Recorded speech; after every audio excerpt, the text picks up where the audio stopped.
Davis Bend, Mississippi, between the years 1865 and 1887. This was not just a place, it was a vision, a self-sufficient, Black-led community established during one of the most uncertain times in American history, right after the Civil War.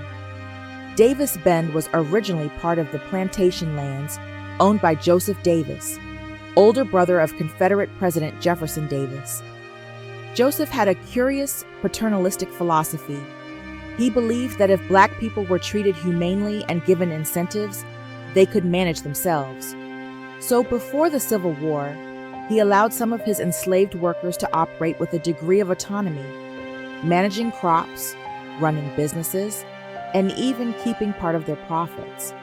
Among them were two formerly enslaved brothers, Ben and Isaiah Montgomery, who would later become central figures in the community's post-war success.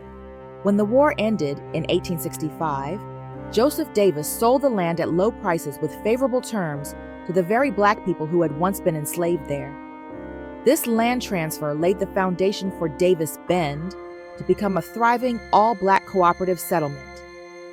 With fertile soil along the Mississippi River and a skilled, tight-knit population, Davis Bend became a rare model of Black independence and economic success during Reconstruction. At its peak, the community operated as a self-governed, self-sustaining enclave. Black farmers pooled resources, created a land cooperative, and exported cotton under their own names. They even built schools and churches, and established political connections. The Montgomery brothers were instrumental in organizing the settlement's economy and education systems. This was a place where Black excellence wasn't just possible, it was practiced every day. Davis Bend wasn't immune to the hostile forces surrounding it. As Reconstruction ended and white supremacy regained control in Mississippi, legal and economic pressures mounted. Access to credit was restricted.